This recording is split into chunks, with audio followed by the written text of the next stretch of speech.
ওয়াসাল্লাম। আবু হুরায়রা রাদিয়াল্লাহু তাআলা আনহুর বর্ণনা, আল্লাহর নবী বলেন, বাইনামা রাজুলুন ইয়ামশি বিতরিক ওয়াজাদা হুসনিন আলা শাওয়াজাদা হুসনা শাওকিন ফিত তরিক বা আলা তরিক। নবীজি বলেন, এক ব্যক্তি রাস্তা দিয়ে হাঁটতেছে, হাঁটতে হাঁটতে হঠাৎ একটা কাঁটাযুক্ত ডাল পেয়ে যায়।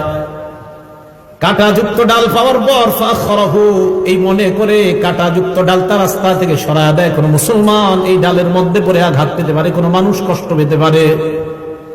একটা সুই পাইছেন, রাস্তায় ফালাই দিচ্ছেন, একটা ইটের টুকরা, যে টুকরা আপনার পায়ে লাগছে, আপনি চিন্তা করলেন আমার আরেক মুসলমানের পায়েও লাগতে পারে, এই টুকরাটা আপনি সরাইয়া দিচ্ছেন। একটা কলার সিলকা, এটাতে আপনি পিছলা খেয়েছেন, আপনি চিন্তা করলেন আমার আরেক মুসলমান ভাইও এই সমস্যায় পড়তে পারে, আপনি সরাইয়া দিলেন। আল্লাহ নবী বলেন, ফাশাকারাল্লাহ, আল্লাহ আপনার এই আমলটা এত কবুল করে নেয়, আল্লাহ আপনার প্রতি সন্তুষ্ট হয়ে যায়।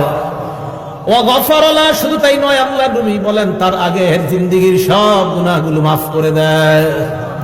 সুম্মা ক্বালা আশ-শুহাদাউ খামসা, এরপর আল্লাহ নবী এই হাদিসের মধ্যে বলেন 5 শ্রেণীর শহীদের আলোচনা করলেন। 1 নাম্বার আল মাতউনু শহীদ, মহামারীতে কোন ব্যক্তি যদি মারা যায়, প্লেগ রোগে যদি মারা যায়, ওই ব্যক্তি শহীদ হয়ে যায়। 2 নাম্বার আল মাকতুনু শহীদ, পেটের রোগে যদি কেউ মারা যায়, কলেরা ডায়রিয়া হয়ে মারা গেলে ওই ব্যক্তি শহীদ। হ্যাঁ, কলেরা ডায়রিয়া, এই ব্যক্তি শহীদ, 2 নাম্বার। 3 নাম্বার আল গরীকু শহীদ, কোন ব্যক্তি যদি পানিতে ডুবে মারা যায়, ওই ব্যক্তি শহীদ হয়ে যায়। 4 নাম্বার সাহিবুল হাদামি শহীদ, কোন ব্যক্তি গাছের নিচে দাঁড়ায় আছে, ডাব পরে তাল পরে মারা যায়, ছাদের নিচে দাঁড়ায় আছে, ছাদ পরে মারা যায়। কার নিচে আপনি দাঁড়িয়ে আছেন, হঠাৎ ছাদের থেকে একটা ইট আপনার মাথায়, ফুলের টপ পরে আপনার মাথায় পড়ে আপনি মারা গেলেন, আল্লাহ নবী বলেন শাহাদাতের মর্যাদা পেয়ে গেলাম। 5 নাম্বার শহীদ ফি সাবিলিল্লাহ, আল্লাহর রাস্তায় যে জিহাদ করে শহীদ হয়, ব্যক্তি শহীদ হয়ে যায়। হাদিসের শেষে আল্লাহ নবী বলেন, দুনিয়ার মানুষ তোমরা জানো, লাউ ইয়ালামুন নাস মা ফিন নিদাই ওয়াস সাফিল আউয়াল, মানুষ যদি জানতো প্রথম কাতারে নামাজ পড়ার কি উপকারিতা, আর আজান দেওয়ার মধ্যে নামাজ আর আজান দেওয়ার মধ্যে কি উপকার, মানুষ যদি জানতো প্রথম কাতারে নামাজের কি ফায়দা, আজানের কি ফায়দা, সুম্মা লাম ইয়াজিদু ইল্লা আইয়াস্তাহিমু আলাইহি লাস্তাহামু আলাইহি, মানুষ যদি প্রথম কাতারের ফজিলত জানতো, লটারি করে হলেও মানুষ যুদ্ধ করে হলেও প্রথম কাতারে নামাজ পড়ার চেষ্টা করত। আর যদি আজানের ফজিলত জানতো, লটারি করে হলেও নিজের নাম লিস্টের মধ্যে এনে মুসলমান আজান দেওয়ার চেষ্টা করত। তাহলে আপনারা যদি জানতেন ফজিলত, নবীজি বলেন মানুষ বুঝতেছে না কেন যে প্রথম কাতারের ফজিলত, আজানের কি পরিমাণ ফজিলত, এগুলা মানুষ খুব মুয়াজ্জিনের অপেক্ষায় থাকে। আমাদের সকলকে আল্লাহ সহি শুদ্ধভাবে আজান শিখে এই আজানের আমল যেন আমরা করে আল্লাহর কাছ থেকে এই ফজিলত অর্জন করতে পারি, আল্লাহ তৌফিক দান করেন। সবাই আজান দেওয়ার নিয়ত হয়েছে তো ইনশাআল্লাহ? এগুলো 2 নাম্বার। 3 নাম্বার, আজান যে ব্যক্তি দেয় কিয়ামতের ময়দানে তার গলা সবচেয়ে লম্বা হবে। মানে কি জিরাফের মতো? হ্যাঁ, মন দিয়ে শোনেন। মুসলিম শরীফের 387 নাম্বার হাদিস, 387, আমাদের মাদ্রাসা সিলেবাস অনুযায়ী 387, মোট হাদিস সংখ্যা হবে 3033টা। এই হাদিসের বর্ণনাকারী তালহা ইবনে ইয়াহইয়া। এই তালহা ইবনে ইয়াহইয়া ওনার চাচা থেকে বলেন, ওনার চাচা বলেন, কুনতু ইনদা মুআবিয়া ইবনে আবি সুফিয়ান রাদিয়াল্লাহু তাআলা আনহুমা।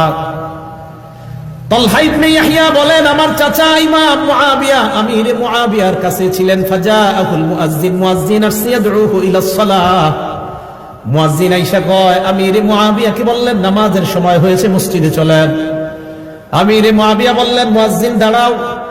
সামি'তু রাসূলুল্লাহি সাল্লাল্লাহু আলাইহি ওয়াসাল্লাম ইয়াকুল, আমি আল্লাহর নবীকে বলতে শুনেছি, আল মুয়াজ্জিনুনা আতওয়ালুন নাসি আ'নাকাই ইয়াউমাল কিয়ামাহ, কিয়ামতের ময়দানে মুয়াজ্জিনের গলাটা কোটি কোটি মানুষের মাঝে লম্বা হয়ে যাবে।